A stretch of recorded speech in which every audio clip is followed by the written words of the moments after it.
இந்த முகாம்கள்ல இருக்கிற ஈழத் தமிழர்களுக்கு என்ன மாதிரியான அச்சுறுத்தல்களோ இல்ல உறுதுணை அவங்களுக்கு நடக்குது? கண்காணிக்கிறது, அவர்கள் மீது வழக்கு போடுவது, அவர்களை மிரட்டுவது, அவர்கள் பண்ணிய தவறுன்றது தமிழர்களாக பிறந்தது. ரெண்டாவது தமிழ்நாட்டு தமிழர்களை நம்பி வந்தது. அதுதான் மிகப்பெரிய, நான் சொல்றதெல்லாம் அதைத்தான் சொல்றேன். மார்வாடிகள், குஜராத்திகள் அவங்க ஃபுல்லா பொருளாதாரத்தை எல்லாத்தையும் அவங்க தான் கண்ட்ரோல் பண்ணியிருக்காங்க. ஆனா ஈழத்தமிழர்கள் கட்டிட வேலைக்கு கூட போக முடியல. இவங்கெல்லாம் தமிழ்நாட்டுக்கு ஆட்சி அதிகாரத்துல தமிழர்களுக்கான அதிகாரம் ஆட்சி அதிகாரத்துல இருக்குன்னு சொல்றதே வெக்கக்கேடு. தமிழர்களுக்கான ஆட்சி நடத்துறன்னு சொல்றதே வெக்கக்கேடு தான். சொல்ல போனா அதான் தமிழர்கள்ன்றவங்க தமிழ்நாட்டுல எப்படி ஈழத்துல அதிகாரம் இல்லாம இருக்காங்களோ அதே மாதிரிதான் என்னை பொறுத்தளவுல நான் சொல்லுவேன், தமிழ்நாட்டுல தமிழர்களிடம் அதிகாரம் இல்லை.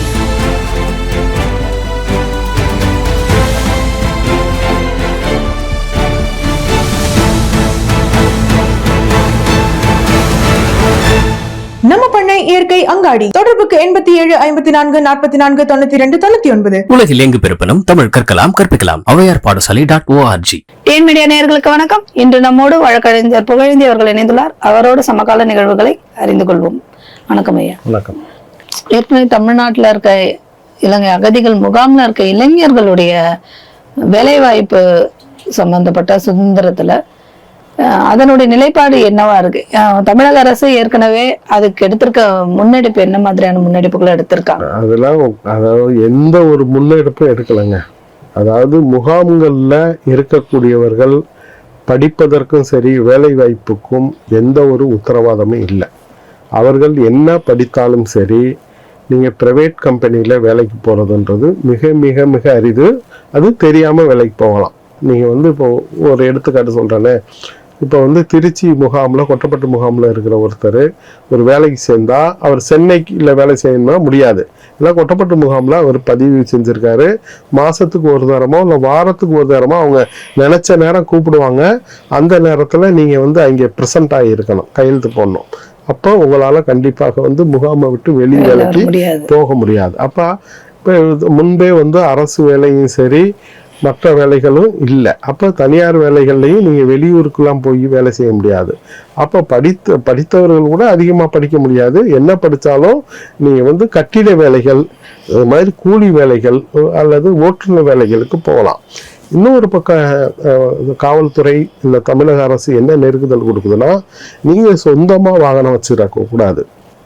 இப்போ ஒரு டாடா ஏசி வச்சுக்கிட்டு ஏதோ ஒரு வேலைக்கு போகலான்னா நீங்கள் சொந்தமாக என்ன செய்ய முடியாது, ஒரு வாகனம் உங்கள் பேரில் வாங்க முடியாது. உங்கள் பேரில் வாங்கியிருந்தால் அதை பறிமுதல் செய்யப்படும். சில பேர் கொஞ்சம் பேர் தெரியாமல் வாங்கியிருக்காங்கன்னு வைங்களேன். இப்போ அதை வைத்து கூட என்ன செய்யுது காவல்துறை, நெருக்குதல் கொடுத்து அவங்கள்ட்ட இருந்து பணம் பறிக்கிற வேலையை செய்கிறாங்க. ஒரு எடுத்துக்காட்டு சொல்கிறேன். ராமநாதபுரத்தில் போன வாரம் ஒரு அம்மா வந்துச்சு, கும்மிடிப்பூண்டி முகாமில் இருந்து. எங்கள் அப்பா நல்லா கவனிங்க, 86 எங்கள் அப்பாவும் அம்மாவும், எங்கள் அப்பா இலங்கைக்கு பழகி போயிட்டு எங்கள் அம்மாவை கூட்டிகிட்டு தொழிலுக்காக போனார். 86 போறாரு. 90 கலவரத்துல திரும்பி வந்துறாரு. அவரு இலங்கை சிட்டிசனே கிடையாது, இலங்கையில யாருமே கிடையாது. அவர் ஊர் ராமநாதபுரம் பொட்டிரெட்டி. ராமநாதபுரம் அதாவது இப்போ ராமநாதபுரத்துல இருந்து ஒரு 8 கிலோமீட்டர் தூரத்துல, 8 கிலோமீட்டர்ல ஒரு 6 கிலோமீட்டர் தூரத்துல பொட்டிரெட்டின்னு ஒரு கிராமம். அந்த கிராமத்தை சேர்ந்த அந்த அம்மா தன்னுடைய அந்த ஃபேமிலி, அப்பா அம்மா ஃபேமிலியோட திரும்பி வந்துடுறாங்க. வந்த உடனே எந்த டாக்குமெண்ட்டும் அவங்க இல்லாதனால எப்போதும் போல படகுல வர்றாங்க. அகதிகளாக பதிவு பண்ணி கொண்டாந்து அந்த முகாம்ல நம்ம கும்மிடிப்பூண்டி முகாம்ல போட்டிருக்காங்க. இப்போ போலீஸார் அந்த அம்மாவை, நீ எப்படி ஆதார் கார்டு எடுத்த, நீ எப்படி பேங்க் அக்கௌண்ட் ஓப்பன் பண்ணன்னு கேட்குறாங்க. அந்த அம்மா என்கிட்ட நாங்கள் இந்தியன் சிட்டிசன் தாங்க, நாங்கள் முகாமில் வசிக்கிறோம், எங்கள் முழு ஊரே எங்கள் சொந்தக்காரங்க தான், நான் முழுக்க அந்த பொட்டித்தேட்டி, ராமநாதபுரத்தில் பொட்டித்தேட்டி கிராமம் தான், முழுசா எல்லாமே எங்கள் உறவினர் தான், இலங்கையில் எனக்கு ஒரு சொந்தக்காரங்க கூட கிடையாது, நான் இந்தியன் சிட்டிசன், என்னை போய் இப்படி டார்ச்சர் பண்ணுறாங்க போலீஸ் அப்படின்னு சொல்லுது. இப்போ நான் அந்த அம்மாவுக்காக நான் அதிகாரிகளுக்கு மனு அனுப்பியிருக்கேன். அப்ப பாருங்க, ஒரு இந்தியன் சிட்டிசனா ரொம்ப பேர் அது மாதிரி இருக்காங்க. இந்தியன் சிட்டிசன், அதாவது இந்தியன் ஆர்ஜினா இருக்கிறவங்க அதாவது இந்தியன் சிட்டிசனா இருக்கிறவங்களும் சரி, இந்தியன் ஆர்ஜினா இருக்கிறவங்க, அதாவது அப்பா அம்மா இந்தியன் சிட்டிசனா இருந்து இலங்கைக்கு போயிட்டு ஒரு 10 ஆண்டுகள்ல வந்தவங்க, 15 ஆண்டுகள்ல வந்தவங்க ரொம்ப பேர் இன்னைக்கு தமிழ்நாட்டில் அகதியா இருக்காங்க. அவர்களை கூட இவர்களுக்கு வந்து குடியுரிமை கொடுக்காம இது இந்திய அரசும் சரி தமிழ்நாட்டு அரசும் சரி வஞ்சிக்கிறது. அப்ப இது எவ்வளவு ஒரு மோசம். அவங்களே வந்து பாவப்பட்டு கஷ்டப்பட்டு வந்து இந்த மண்ணில் வந்து அவர்கள் நான் சொல்றது அதுதான், அவர்கள் பண்ணிய தவறுன்றது தமிழர்களாக பிறந்தது. 2வது தமிழ்நாட்டு தமிழர்களை நம்பி வந்தது. அதுதான் மிகப்பெரிய, நான் சொல்றதெல்லாம் அதைத்தான் சொல்றேன். நீங்க வந்து அகதியா வந்து தமிழ்நாட்டுக்கு வந்தவர்களும் இதே ஐரோப்பிய நாடுகளுக்கு போனவர்களும், நீங்க வந்து இப்ப கனடாவுக்கு போயிருக்காங்க, தமிழ்நாட்டுக்கு வந்திருக்காங்க, ஒரே காலத்துல வந்தவங்களை நீங்க கம்பேர் பண்ணி பாருங்க. கனடால எம்பியா இருக்க முடியுது, அங்கே பெரிய தொழில் தொடங்க முடியும். ஆனா இவர்கள் வந்து அந்த 10க்கு 10 அறைய அந்த அரசு ஒதுக்குன அந்த இடத்தை விட அதை தவிர அதுக்கு பின்னாடி அவங்க கல்யாணம் பண்ணி அவங்க குழந்தைங்களா இருக்காங்க, அந்த அறையை தவிர அவங்களால வேற எங்கும் போக முடியாது. புரியுதுங்களா? அப்ப அவ்வளவு மோசமான ஒரு நிலை வந்து அவர்களுக்கு குடியுரிமை பற்றி என்ன நிலையில இருக்காங்க. அப்ப ரெண்டையும் நீங்க கம்பேர் பண்ணி பாருங்க. வெளிநாடுகளுக்கு போனவர்கள், இந்தியாவில் தமிழ்நாட்டுக்கு வந்தவர்கள் இன்னும் அகதிகள் என்ற பேர் வச்சு, அகதிகள் கூட இல்ல, சட்டவிரோத குடிகள் என்ற அந்த பெயர்லயே இன்னைக்கும் இருக்கிறாங்கன்றது இது வந்து ஒரு ஜீரணிக்க முடியாத.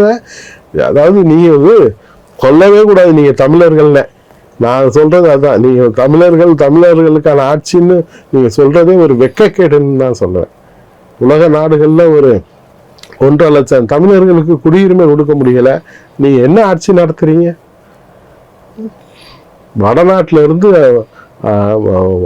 கிட்டத்தட்ட 60 லட்சம் 70 லட்சம் பேர் வந்திருக்கான். தமிழ்நாடு ஃபுல்லா நீங்க பாருங்க, மார்வாடிகள் குஜராத்திகள் அவங்க ஃபுல்லா பொருளாதாரத்தை எல்லாத்தையும் அவங்க தான் கண்ட்ரோல் பண்ணியிருக்காங்க. ஆனா ஈழத்தமிழர்கள் கட்டிட வேலைக்கு கூட போக முடியல. இவங்கெல்லாம் தமிழ்நாட்டுக்கு ஆட்சி அதிகாரத்துல, தமிழர்களுக்கான அதிகாரம் ஆட்சி அதிகாரத்துல இருக்குன்னு சொல்றதே வெக்கக்கேடு. தமிழர்களுக்கான ஆட்சி நடத்துறேன்னு சொல்றதே வெக்கக்கேடு தான். உண்மையிலேயே சொல்ல போனா அதைத்தான் நான் சொல்ல முடியும். இல்ல, சில செய்திகளை பாக்குறோம். அந்த முகாம்ல இருக்க குழந்தைகள் வந்து எஜுகேஷன் வைஸோ ஸ்போர்ட்ஸ் வைஸோ வெளிநாடுக்கு போகலாம் அப்படின்னு போகணுன்ட்டு பாஸ்போர்ட் கேட்டா கூட மறுக்கப்படுது. இதுக்கு தமிழக அரசு சைட்ல சொல்ற காரணம் என்னவா இருக்கு? ஏன் மறுக்கப்படுது அவங்களுக்கு? அதை ஏன் மறுக்கப்படுதுன்னா, இதுதான், நீ வந்து இலங்கை தமிழர், நீ வந்து இந்தியாவுக்குள்ள வந்து சட்டவிரோதமா வந்திருக்க, உனக்கு வந்து நாங்க இந்திய பாஸ்போர்ட் கொடுக்க முடியாது, நீ வேணும்னா இலங்கை பாஸ்போர்ட் எடுத்துக்க. இலங்கை பாஸ்போர்ட் எடுத்தா நீ இந்தியாவில இருந்து இப்ப வந்து யூகேக்கு போகணும், யூகேல ஒரு ஸ்போர்ட்ஸ் நடக்குது, நீங்க அந்த ஸ்போர்ட்ஸ்ல கலந்துக்கிட்டா இந்தியா பாஸ்போர்ட் எடுத்து இங்க இருந்து நேரடியா போக முடியாது, நீ இலங்கை பாஸ்போர்ட் எடுத்து முதல்ல இலங்கைக்கு போக, அங்க இருந்து போகணும், அப்படித்தான் சொல்றாங்க. அப்ப நீ இந்தியன் சிட்டிசனே கிடையாது, இவங்க வந்து சட்டவிரோத குடியேறிகள். நீங்க உங்களுக்கு குடியுரிமை இல்லை, உங்களுக்கு எப்படி பாஸ்போர்ட் ஆதார் அட்டையை நீங்க எடுக்க முடியாது. ஆதார் அட்டையை எடுத்தவங்க இல்லையா பல பேரை கைது பண்ணி உள்ள போடுறான். நீ போட்டு தெரியாம எலெக்ஷன் ஐடென்டி கார்டு வாங்கியிருக்காங்க, ஆதார் கார்டு வாங்கியிருக்காங்க, ரேஷன் கார்டு வாங்கியிருக்காங்க, எப்படி வாங்கின அப்படின்னு சொல்லி என்கொயரி நடந்துகிட்டு இருக்கு. அப்ப இத்தனை 40 ஆண்டு காலமா நான் வந்து பிறந்ததே இங்கேதான் சொல்லி அவங்க ஃபீல் பண்றாங்க. அவ்வளவு மோசமா வந்து அவங்கள நடத்தப்படும் போது அவங்களுக்கு எப்படி இந்திய அரசோ இல்லை தமிழக அரசோ கொடுக்கும்? அப்ப குடியுரிமையை தவிர வேற எதுவுமே வந்து அது ஒரு தீர்வா இருக்க முடியாது. இப்ப இவங்க கூட ஒரு ஃபாரினர்ஸ் ஆக்ட்ல வந்து ஒரு திருத்தம் கொண்டு வந்தா கூட 2015 ஜனவரி 9க்கு முன்னாடி வந்தவர்கள் மீது ஃபாரினர்ஸ் ஆக்ட் படி நடவடிக்கை எடுக்க மாட்டோம்னு சொல்றாங்களே வெளிய. ஆனாலும் அந்த அகதிகளாகவோ இல்லை சட்டவிரோத குடியேறிகளாக இருங்க, ஆனா நாங்க உங்களை வந்து என்ன செய்ய மாட்டோம், ஃபோர்ஸிபிளா எதுவும் பண்ண மாட்டோம் அப்படித்தான். ஆனா நீங்க தொடர்ச்சியாக சட்டவிரோத குடிகளாகத்தான் நீங்க அங்கீகரிக்கப்படுவீர்கள், அப்படித்தான் நடத்தப்படுவீர்கள், அப்படித்தான் சட்டம் சொல்லுது. அப்ப இதற்கு ஒரு தீர்வு என்ன? கண்டிப்பாக குடியுரிமை தான். குடியுரிமை இல்லாமல் அவர்கள் வந்து இங்கு வந்து ஒரு 3ஆந்தர குடிமக்களாக இல்லை குற்றப்பரம்பரையினராகத்தான் அவங்க நடத்தப்படுறாங்க. அதை எல்லோரும் நம்ம உட்கார்ந்து 10 கோடி பேர் வந்து வேடிக்கை பார்த்துக்கிட்டு இருக்கோம். அதான் உண்மை. இப்போ தமிழ்நாடு சட்டசபையில என்ன மாதிரியான எப்படி தீர்மானம் நிறைவேற்றப்பட்டா இவங்களுடைய இந்த பிரச்சனைக்கு நிரந்தர தீர்வு வரும்? அதாவது தீர்மானம் நிறைவேற்றப்படுவது, கடிதம் எழுதுவது, இதுக்கெல்லாம் ஒரு தீர்வே கிடையாது. இப்போ நீங்க பாத்தீங்கன்னா தமிழ்நாட்டு மீனவர்கள் இலங்கை கடை பிடித்துட்டு போனதுக்காக எனக்கு தெரிஞ்சு ஜெயலலிதா காலத்துல இருந்து கருணாநிதி காலம், அப்படியே ஓபிஎஸ் காலம், எடப்பாடி காலம்னு கடிதம் எழுதி, ஸ்டாலின் காலம்னு கடிதம் எழுதிக்கிட்டு இருக்காங்களே ஒழிய ஆனா நிக்கல. அப்போ ஒரு முறையான செயல் தளத்துல தான் இது இருக்கணும். அதே மாதிரி குடியுரிமையை பொறுத்தளவுல தமிழ்நாட்டு அரசால ஒன்றும் செய்ய முடியாது. ஆனாலும் தமிழக அரசு மத்திய அரசுக்கு நெருக்கடி கொடுக்க முடியும். எங்க மாநிலத்துல எங்க தொப்புள் குடியுறவுக்கு நாங்க குடியுரிமை கொடுப்பதற்கு இந்திய அரசு தடை செய்யக்கூடாது, நீங்க கொடுக்கணும்னு சொல்லி பண்ணணும். ஏன்னு கேட்டீங்கன்னா அதைத்தான் நான் சொல்றேன். ஆப்கானிஸ்தான், பங்களாதேஷ்ல இருந்தும் பாகிஸ்தான்ல இருந்தும் வந்தவங்களுக்கு குடியுரிமை கொடுக்கும் போது ஏன் இவர்களுக்கு கொடுக்கலைன்னு இந்த 39 எம்பிக்களை வச்சு பாராளுமன்றத்தை நீங்க அமக்கலப்படுத்தணும் இல்லையா? அங்க கேள்வி எழுப்பணும் இல்லையா? ஒரு வார்த்தை கூட பேசாம அமைதியா சிரிச்சிட்டு அமித்ஷா பேசும்போது சிரிச்சிட்டு வந்தீங்கன்னா என்ன அர்த்தம்? அப்ப இவர்களுடைய இது முழுக்க தமிழ்நாட்டு அரசினுடைய தவறு, தமிழக முதலமைச்சருடைய தவறு. தமிழக முதலமைச்சர் தன்னுடைய கட்டுப்பாட்டுல இருக்கிற எம்பிக்களை, தன்னை கூட்டணி கட்சிகளை எம்பிக்களை வச்சு பாராளுமன்றத்துல எழுப்பி அவர்களுக்கு குடியுரிமை கொடுக்க வைக்க வேணும். வைக்க அவரால் முடியும், அவர்களால் முடியும். பாராளுமன்றத்தை நடத்த விடாம பண்ண முடியும் 39 எம்பிக்களை வச்சு. அதை செய்யணும். அதை செய்யறதை விட்டுட்டு சும்மா எலெக்ஷன் பேசுறதுனால ஒரு பிரயோஜனமே ஆக போறதில்லை. இப்போ இந்திய அரசு தரப்புல ஒரு விஷயம் சொல்லியிருக்காங்க. இலங்கை தமிழர் நலனை கருத்தில் கொண்டு அவர்களுடைய குடியுரிமை விஷயத்துல சில முன்னெடுப்புகளை எடுக்கிறோம்னு சொல்லி பிஜேபி கவர்மெண்ட் தெரியப்படுத்தியிருக்கு. இதை நீங்க எப்படி பாக்குறீங்க? அதாவது சில முன்னெடுப்புகள்ன்றதுல என்ன முன்னெடுப்புன்றது நம்ம சொல்ல முடியாது. அது தீர்வா இருக்குமானா இருக்காது. நான் இப்ப சொன்னேன் இல்லையா, இப்ப மத்திய அரசு ஒரு ஃபாரினர்ஸ் ஆக்ட்ல ஒரு திருத்தம் கொண்டு ஒரு ஜிஓ போட்டிருக்காங்க.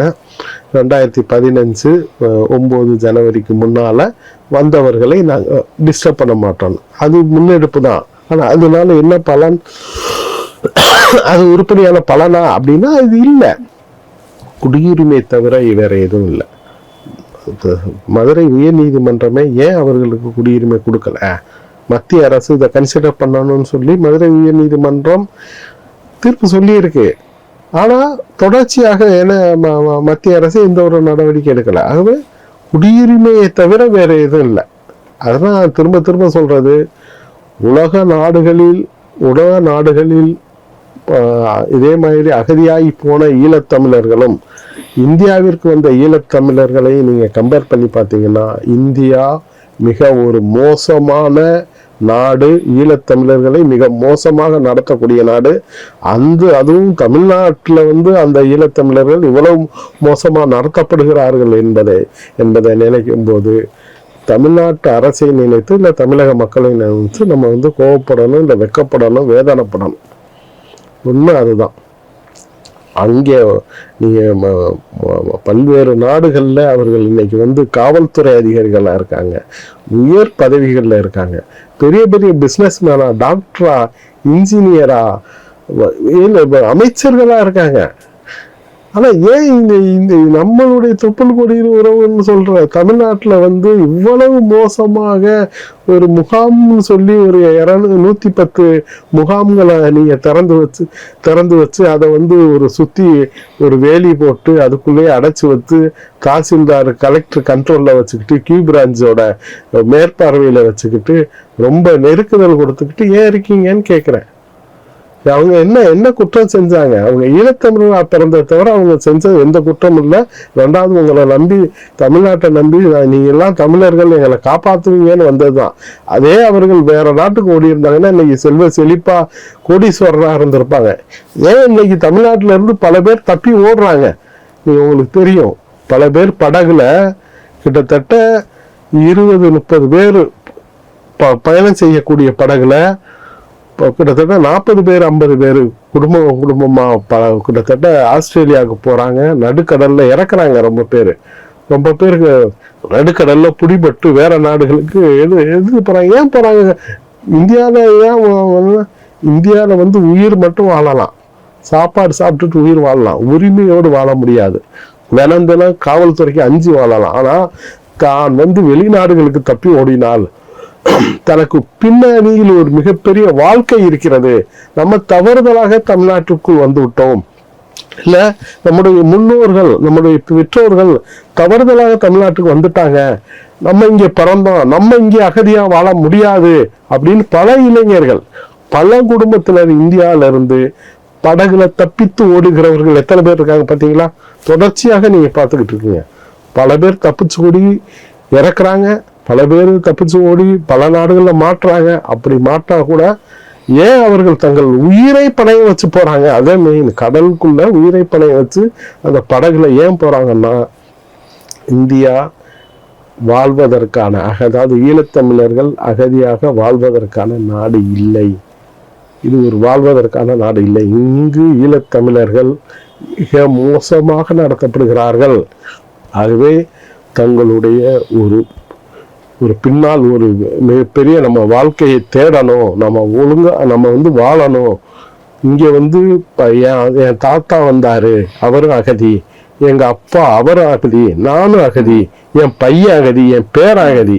இப்படி இருக்கிற இந்த நாட்டில் நம்ம பரம்பரையை தொலைச்சிடக்கூடாது அப்படின்னு தான் போறாங்க.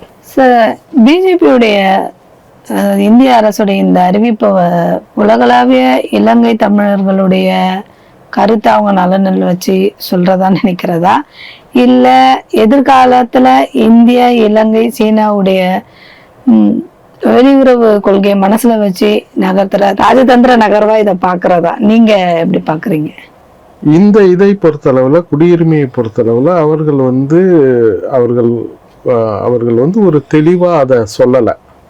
ஆனாலும் மத்திய அரசு உண்மையிலேயே ஈழத்தமிழர்களுக்கு உதவணும் அப்படின்னு அவர்கள் நினைத்தால் அந்த 1.25 லட்சம் தமிழர்களுக்கு குடியுரிமை நேரடியா நீங்க பேசுங்க.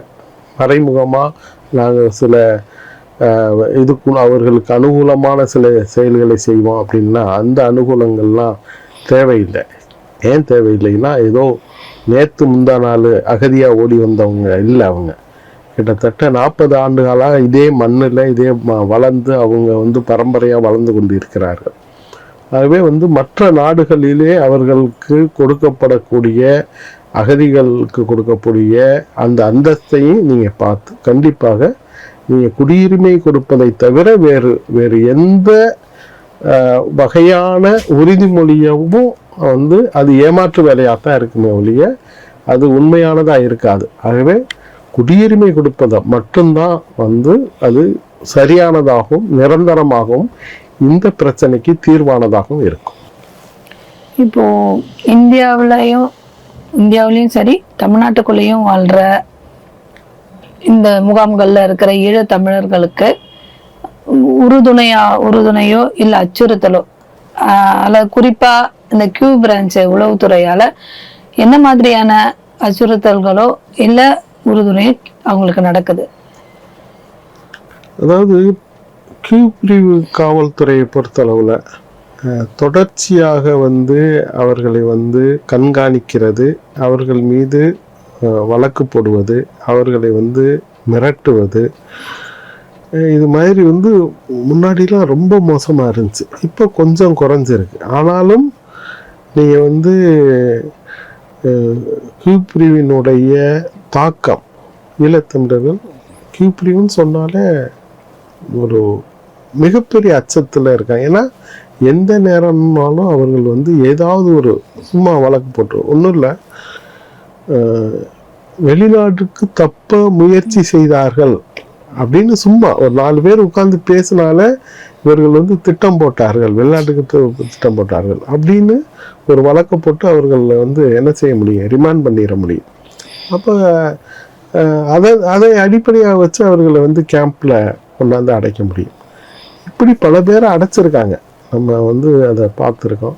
அப்போ வந்து நீங்கள் வந்து ஒரு முகாமில் ஒருத்தரை இது மாதிரி அடைச்சிங்கன்னா அந்த முகாம் மட்டும் இல்லை, அந்த முகாமில் உள்ள தொடர்புகளில் உள்ள எல்லாரும் என்ன செய்வாங்க, பயப்பட ஆரம்பிச்சிருவாங்க. அப்போ இப்போ இருந்துன்னா நம்ம பையனை கொண்டு போய் கேஸ் போட்டு சிறப்பு முகாமில் அடைச்சிட்டாங்கன்னா அது வந்து ஒரு ஜெயிலை விட மோசமானது. எப்போ வெளில வர முடியும், நம்ம ஜெயிலில் அடைச்சா கூட பெயில் போட்டு எடுத்துடலாம். ஆனால் சிறப்பு முகாமில் அடைச்சிட்டா எப்போ விடுவாங்கன்னு சொல்ல முடியாது. அது வந்து சொல்லுவாங்கள்ல, அந்த சிங்கள இராணுவத்தோட 4வது மாடின்னு சொல்லுவாங்கள்ல, அது மாதிரி தான். அது மாதிரி வச்சுருப்பாங்க. அது ஒரு மிகப்பெரிய ஒரு சிறை கொட்டடி தான். அப்போ அதுலேருந்து வெளியில் வர்றதுன்றது ரொம்ப கஷ்டம். அது மாதிரியான ஒரு பயம் வந்து அவர்களுக்கு இருக்கு. 2வது காவல்துறையினர் யாராவது வந்து ப்ராப்பர்ட்டி வாங்கியிருக்காங்க அல்லது வந்து ஏதாவது அசையும் சொத்துக்கள் வாங்கியிருக்காங்கன்னா அந்த சொத்துக்கள்லாம் எப்படி வந்தது, ஏது வந்தது அப்படின்னு சொல்லி அது வகையான மிரட்டல்கள் இருக்கு. அதே மாதிரி எஃப்ஆர்ஆர்ஓ அண்மை காலமாக எல்லாரையும் மிரட்ட ஆரம்பிச்சிருக்காங்க. எஃப்ஆர்ஆர்ஓ ஆஃபீஸர் எல்லாம் வந்து வெளியில் தங்கக்கூடிய ஈழத்தமிழர்களை எல்லாம் போய் மிரட்டி, எப்படி நீங்கள் இங்கே வந்து தங்குறீங்க, நீங்கள் உடனே கிளம்புங்க, 1 மாதத்தில் நீங்கள் இலங்கைக்கு போயிடணும், பாஸ்போர்ட் எடுத்துகிட்டு போயிடணும்னு மிரட்டிக்கிட்டு இருக்காங்க. கிட்டத்தட்ட நீண்ட காலமாக தமிழ்நாட்டில் வந்து அகதிகளாக பதிவு செய்து வெளிப்பதிவில் தங்கி இருக்கிறவர்களை கூட மிரட்டி கொண்டிருக்கிறார்கள். இது போன்ற நிகழ்வு மத்திய அரசாலும் சரி தமிழக காவல்துறையாலும் சரி செய்யப்பட்டுக்கிட்டு இருக்கு. இதெல்லாம் வந்து தடுத்து நிறுத்தணும்னா ஒரே இதுதான் குடியுரிமை வந்துட்டால் அவர்கள் வந்து இந்த கேள்விகள்லாம் எழப்போறதில்லை. இது மாதிரி யாரும் கேள்வி கேட்க முடியாது. ஆகவே ஒரே தீர்வு அதைத்தான் நம்ம சொல்கிறோம். ஏற்கனவே வந்து இலங்கையில தமிழர் பகுதியில் சிங்களவர்கள் குடியேற்றம் நடந்திருக்கு. 13வது சட்ட திருத்தம் கூட பேசப்பட்டுச்சு.